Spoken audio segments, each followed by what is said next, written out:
Hey, one of the places that I know for sure is going up is North Carolina. And let me just share a story that we actually experienced with a client that I had. She actually purchased here in Eastlake. Nice. They just got transferred to Lamar. She felt like, I don't think we're going to stay here that long, so I don't want to buy right now. So she didn't. They decided just to hold off.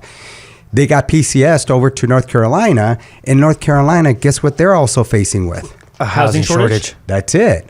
So she's trying to look for homes, wants this specific area for her kids to go attend school. And she's sending me texts like, we can't find a home. We can't find a home. We found this for sale by owner home. The property value is going to be around 505, but the seller wants 540. Wow. And he was adamant, I want 540. Wow. Whoa. And would not put it, mind you, it had a pool. It's like a 3,400 square foot home. There's even a lake. I'm all like, hey, if the hubby misbehaves, you throw him out there in a mattress and let him swim away, Great. But long story short, the value came in at 505, just like we thought it would. Mm-hmm. They hired a great realtor over there. The value came in at 505, just like they said. She decided to pay, hey, I'll pay $20,000 more. And so she paid $20,000 more because of the shortage. And decided like, hey, let's put ourselves in there. The realtor decided to take also a cut in her commission to make sure that they salvage that transaction. Wow. Jeez. So some sellers are catching on to it saying, hey, I'm just going to put my home on the market. I don't need no representation. I'm going to get what I get. If not, I won't sell. So I think there's a couple stories inside that story even is that, number one, the supply. There's a supply issue, and we see this in home builders with new home builds. We see that with existing home sales where there's low supply of existing home sales, and that dips into your point about we refinance the whole planet. Well, why are people going to move? They're not moving. They got a really affordable payment. Their portion of median income every month is substantially lower than a new buyer coming in. And then you have an issue where then on the builder side, so for buyers, it's more sometimes attractive to go find a new build because there's just not enough inventory of existing homes. So go look at the new build. But then the builders are faced with some struggles that they're having too. With you mentioned shortage of skilled labor. They're having financing costs of like you got to buy the lots. They don't want to they don't want to pay their cash for those. How can I finance those while I'm building them? Then they have to deal with the buyer side as far as rates are concerned, the affordability of that. So, and then there's materials. There's prefabricated components that is needed to help us, accelerate the process.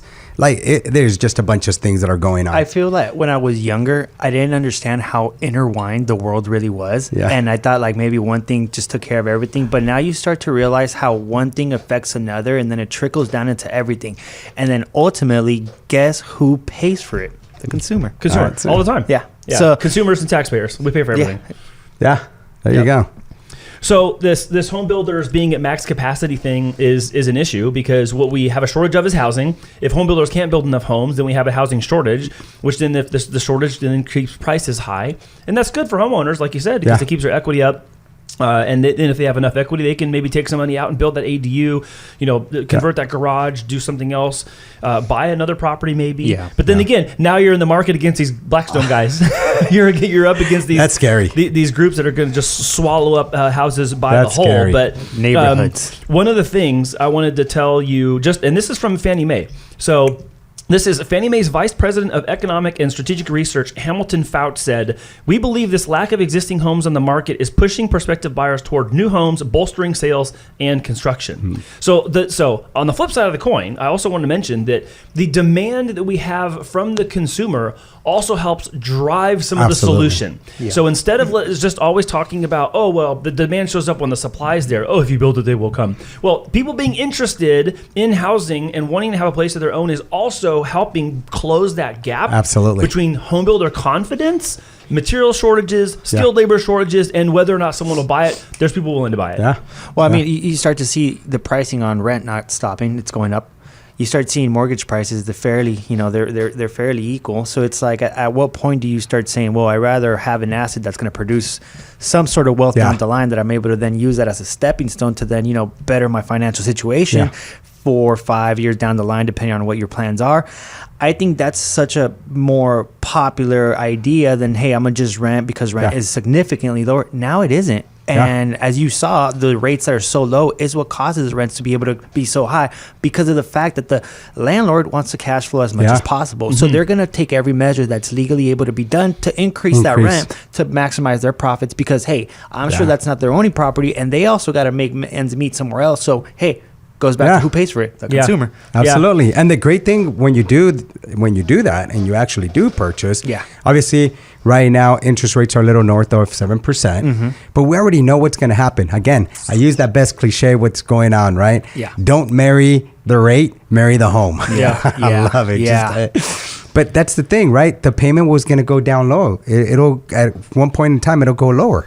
The rents? Come on now. Well, and you might experience both at the same time. Your payment might go lower later when you refinance at a lower rate, and your loan balance is lower. And over that course of time, hopefully you've had a raise or a better job, or you moved jobs. So you're not just making that amount you were at the time you qualified. You're making more money, and it costs you less. But to my point is, the mortgage is going to go lower, and your rent is going to always continue to increase. Because that's just the way life is. It works. 100%.